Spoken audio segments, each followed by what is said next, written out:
Қызылшаның адам денсаулығына пайдасы жайында осы видеода айтып өтетін боламын. Қызылша дәруменге бай, өте пайдалы көкөніс. Құрамындағы бетайн артық салмақтан арылуға көмектеседі.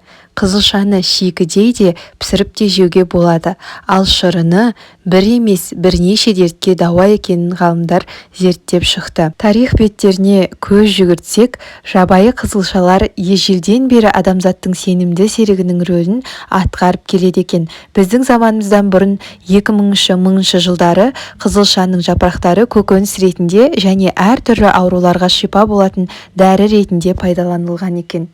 Тұмау, суық тию ауруларын емдейді, қан көбейтеді, бауыр мен асқазанның жұмысын жеңілдетеді, бұлшық еттерді нығайтады, токсиндерді шығарады.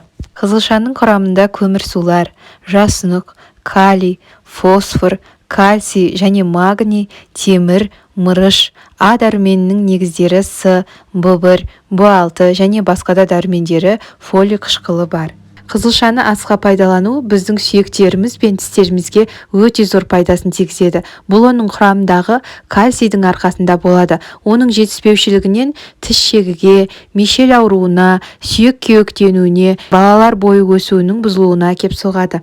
Сондай-ақ қызылша ағзаны тазалайды, шаршағанды басады, қансыздықтың алдын алады және де қатерлі ісіктен қорғайды.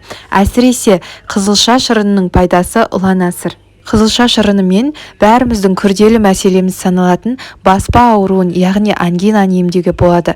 Ол үшін бір стакан қызылша шырынына бір ас қасық балды қосыңыз да дайын болған қоспамен күніне 6 рет тамағыңызды шайыңыз. Қызылша шырынын өт жолдары мен ішектерді тазартып, асқазанды емдейді. Асқынып кеткен жаралар мен өзге де қабынған теріні таңып тастауға болады. Қызылшаны сүйіп жейтін адамның жалпы портретіне назар салайықшы.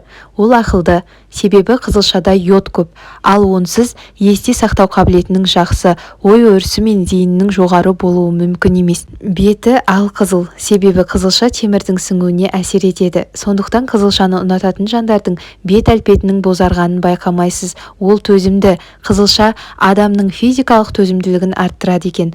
Ол өте төзімді, бұлшық етті, шашы қалың, сымбатты болып келеді.